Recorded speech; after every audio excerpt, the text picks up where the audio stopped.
Hey, spectators, I'm a day late with this episode, and I apologize for that, but we still got great stories and content for you here, talking about all your favorite professional teams in the Bay Area. This episode, we'll talk about the trade deadline and what the Giants did. We'll talk about the Valkyries and their up and down return after the All-Star break, and some great action coming up here in the area that you'll want to check out. Hear about it here on Silicon Sports Spectator. Music!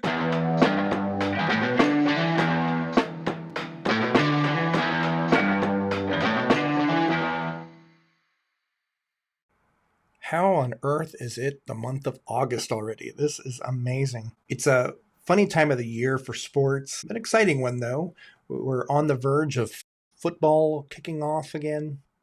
49ers are in training camp and have their first preseason game coming up. They're back in action Saturday, August 9th, so watch out for that. They're going against the Broncos. It's just a preseason match, but nevertheless, we're excited for it. And perhaps just to kick things off with the 49ers, a little bit of news that I'm hearing from their camp is still mostly focused around the wide receivers a little bit. Juwan Jennings did report into camp, even though he is asking for a contract extension. But then I guess he pulled up with a minor injury. It's the same calf injury that he had from the offseason. And I'm wondering if this minor setback gets them thinking about looking into a trade market. We, of course, don't know what's happening with Brandon Ayuk. Still on the physically unable to perform list. Ricky Pearsall did return back to action and got some glowing reviews. So at least that we got that. But still, it's not a very strong core. I think you know that we brought in that Equanimous St. Brown last week. He did not pan out. He got released. But maybe there's another veteran or so we can bring in to help with that. I'm not sure what they had. Do we even go big, too? I don't know if we have enough assets to trade, but just today, or the last couple of days or so, we had the rumor that Terry McLaurin out in Washington, star receiver for them, had requested a trade. Probably too big of a name.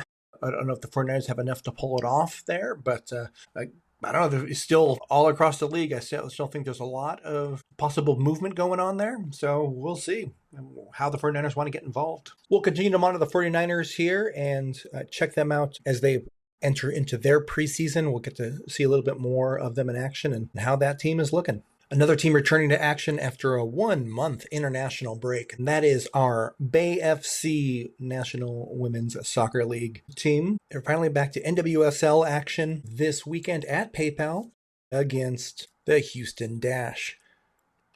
Bay FC is currently sitting outside of a playoff spot, but we're really close to catching one of those bottom ones. The top 8 teams in the division will qualify for the playoffs, so Bay FC is hoping that they can move up a couple slots into, right now they're sitting at 10th in the table. Houston Dash are a little bit below that and on a long losing streak, so it'd be great if we can capitalize and help us move up the charts there. This isn't so much news, but just wanted to share too. Had a great experience last night. Went down to Excite Ballpark down in San Jose. Checked out the San Jose Giants. Single A baseball.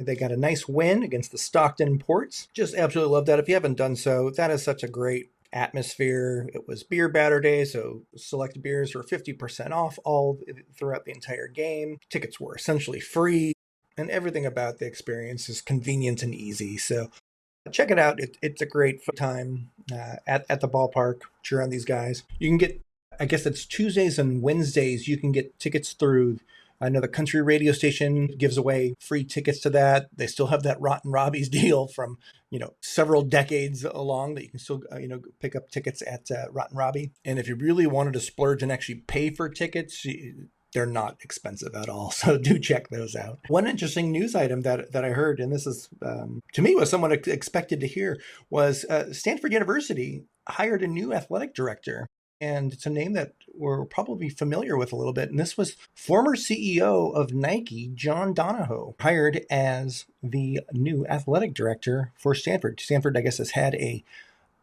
interim athletic director last years, but this is one of the largest athletic programs in the country. So they're bringing in a big name. It was highly successful in the industry. I'm really excited about this. I think it could also help with big partnership deals. John Donahoe and Nike were so great at building up big stars for their Nike brand. And I think with Stanford, they have that opportunity again in this NIL world. Again, I think that could be a big attraction. No doubt that John still has close ties, of course, still with Nike and so forth. So again, if I'm a 5-star athlete or whatever like that, I'm considering programs to do and where I can make the most money and have the best partnership opportunities, I might give Stanford a second look. Again, we know at least in the biggest programs, Stanford in football, it's not been very successful. Gosh, what conference are they even in right now? Well, they haven't had as much success recently in their big name football program and so forth. Keep in mind, too, that this is one of the largest and most successful athletic programs in the nation, both in terms of the number of athletes that they serve and some of the programs they absolutely dominate. Tennis, water polo, gymnastics are some of the really big ones that they've had. Women's basketball, volleyball. Stanford actually has a streak right now of 40 consecutive years with at least one NCAA title across all the sports that they play. Thinking of John Donahoe, I saw him play at the AT&T Golf Championship a couple years ago. As one of the amateurs. I looked to see if John Donahoe had any Bay Area connections. He actually lives here in the area. He lives in Portola Valley and is an alum of Stanford's business school. All the better to see this great signing for the university and its excellent program. Well, so that's all the good news. And then we got some harder news. Let's talk about the Giants just coming out of the trade deadline. And I feel like this has been a consistent pattern the last few weeks in covering them, where I feel like my optimism is getting less and less in each consecutive week. And having just watched them get swept by the Pittsburgh Pirates coming into the trade deadline, I kind of felt like this team's waving the flag on this year. They're not going to be that they weren't going to be big buyers at the trade deadline. In fact, we saw, again, shipping out 3 of our guys. I don't know much about the guys or the assets that we picked up in return, but we did bid farewell to Tyler Rogers was the first person that we traded. Then it was Camilo Duvall, a former closer, and then Mike Yastrzemski, well-loved, but really struggling this last year. So all those well-recognized names have been sent off because I don't think this was a complete abandonment of the strategy, but it's also, hey, it's not going to happen this year type things. I'm okay with this. I think it's just, it's an understanding of, okay, we're probably not going to catch the Padres or the Dodgers in our division this year. We're still going to be competitive a little bit, but just there's some definite holes here. The Devers trade hasn't worked out as we had hoped. There's still an adjustment period. I don't know. We're going to have them for a while. We'll have to see how this all works out. I was at the game on Tuesday. That was one of those losses against Pittsburgh. And it just another really deflating one. Fans are getting pretty anxious. But the National League, especially in our division, is just so competitive. We were able to hang for a little while now, but then once our bats went cold and then we started getting some holes in our pitching lineup and bullpen. Yeah, just it all began to crumble a little bit. So probably not our year this year, but baseball's a funny sport. It's still fun to watch the Giants. Moved over to the WNBA side and our Valkyries. Gosh, what a week this was. Well, a couple things happened here. We were just talking about the Valkyries, them coming out of the All-Star break. Kayla Thornton looked so good in the performance. And then all of a sudden, our season takes this awful turn where on Friday, we find out Kayla Thornton out for the season, injured during practice. His knee surgery, everything's successful, but she's going to be out for the remainder of the season. So this was our all-star. This was our leader on the court, and just absolutely brutal. The team rallied, though, in the first game back, beating the Paige Beckers and the Dallas Wings. Getting revenge against the Wings, who had beat us pretty substantially earlier in the year, but Valkyries pulled off a really great team effort. Things were still looking pretty good, but I know that there was this cloud over the team with that loss of Kayla Thornton. And just when you think, okay, this team's deep enough, and we're still looking okay. We then are going to play against the Connecticut Sun, who are the worst team in the league, and this will be another game where we can snag a win. Oh, you know what happened? This was a nationally televised game. The Sun blew us out by over 30 points. The team just looked really unprepared, and I think this really goes to show just the impact that important piece like Kayla had on the roster, where we know we have the depth, to compete with a lot of these teams. We really should have been at least put forth a better effort against the Connecticut Sun in that Sunday game. But I think just without that on-court leader, it's a tough thing.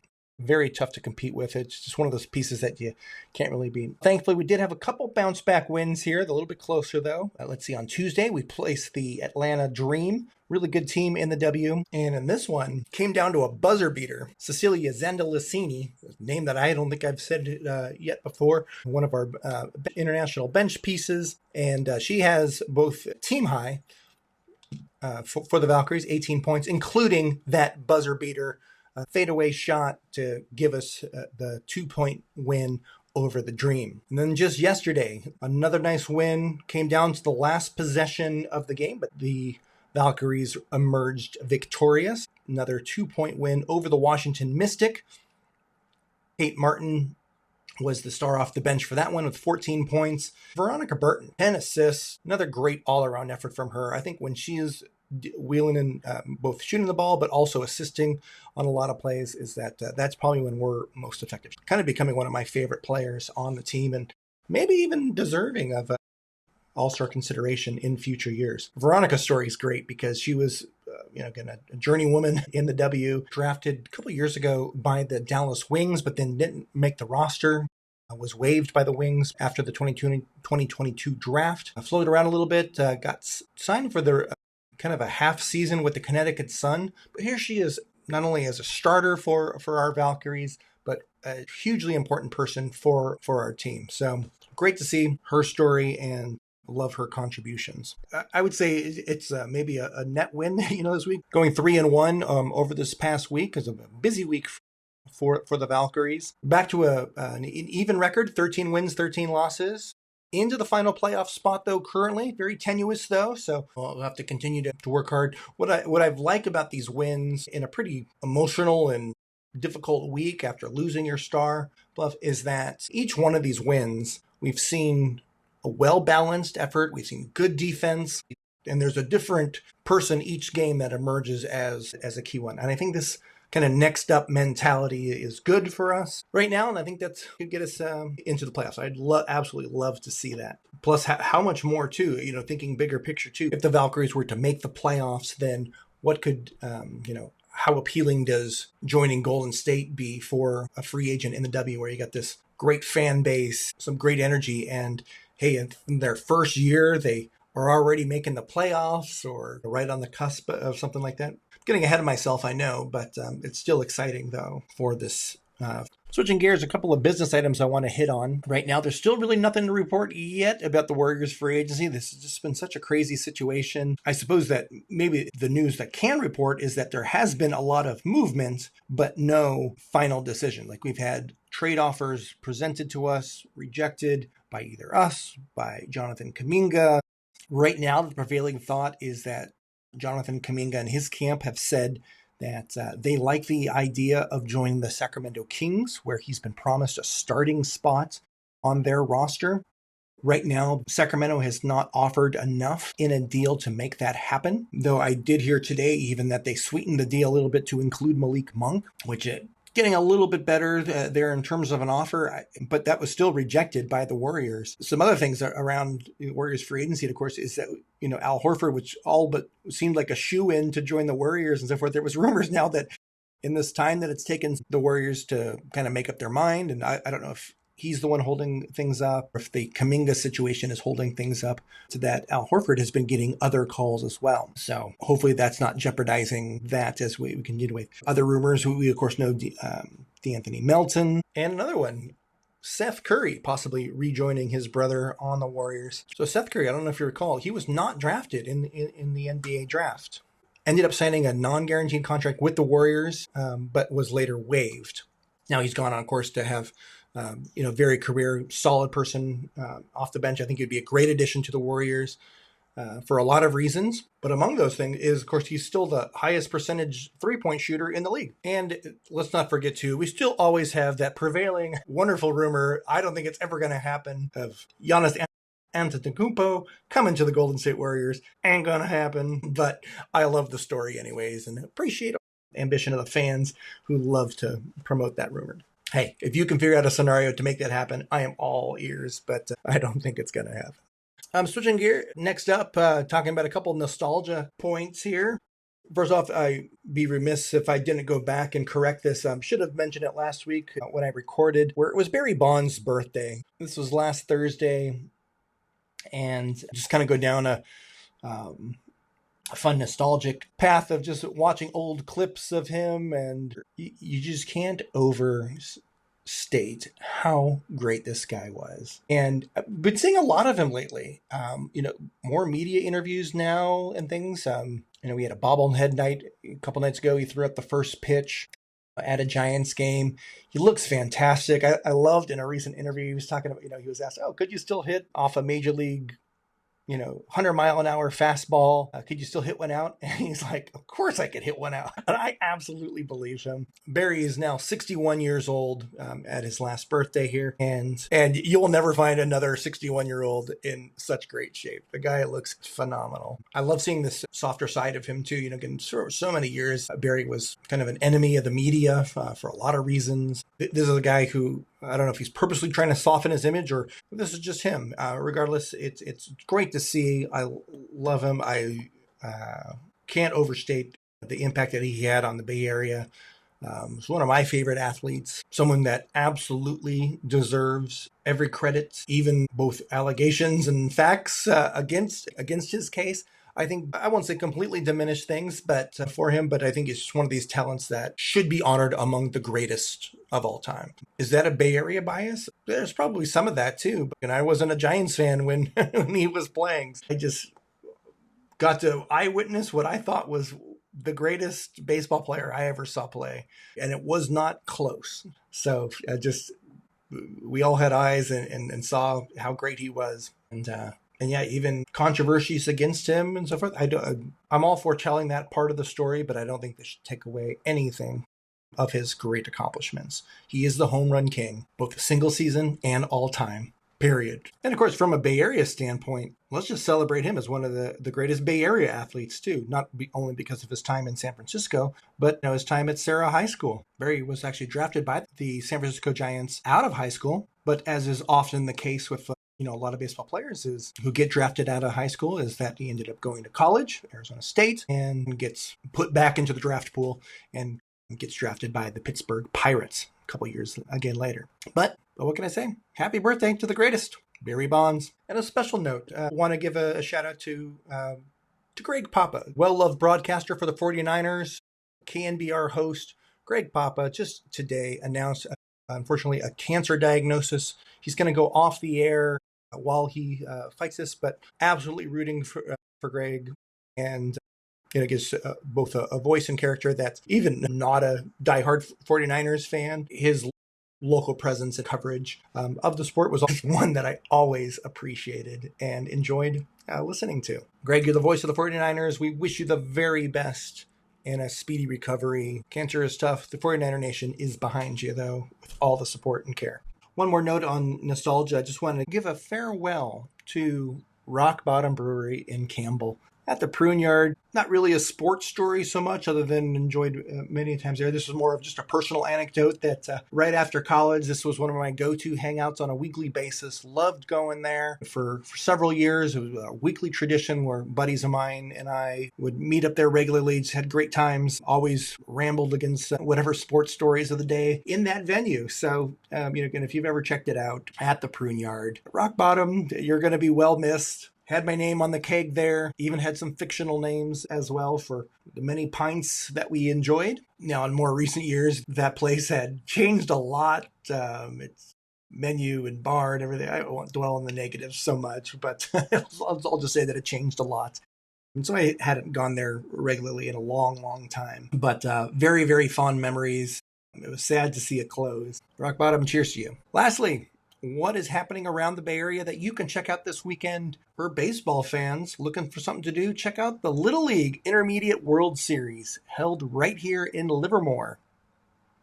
That's right. So this isn't the highest level of Little League World Series, but these are both U.S. regional teams as well as some international Little League World Series teams. They have these great fields out in Livermore to play this tournament. It's down to the semifinal round right now. So it's been happening the last 2 weekends and just 2 rounds more to go if you're looking for something to do. It's going to be a mild weekend here in the East Bay. So do check out the Little League Intermediate World Series. And what I'll be checking out Sunday, the Bay Area Panthers Indoor Football League playoffs kick off, the number 1 seed in the IFL. Bay Area Panthers, I'm excited for this one. Going to be my first game. Thanks to fellow content producer Dylan is a Dragon for some discounted tickets there. So check out his content, Dylan is a Dragon, on YouTube. Hoping to maybe even get him on the show at some point. But yeah, how great. It's been a long time since I've seen indoor football in San Jose. But yes, SAP Center, it'll be great to see playoff action. We always do well. We being San Jose, whatever franchise is there, whether it's the SaberCats or now the Bay Area Panthers. Let's see where it goes. Playoffs, I'm ready to experience this. Support Panthers. Check it out. All right, for this edition of Silicon Sports Spectator, we're wrapping up today, but always have our ear to the ground for all things related to Bay Area professional sports. If you haven't done so, please subscribe to the channel, recommend it to a friend, pass along the good word. We cover great Bay Area stories, news, analysis, nostalgia, all that covered here on Silicon Sports Spectator. For the entire crew, I'm the Joe Machine. Thanks for tuning in. Hit it!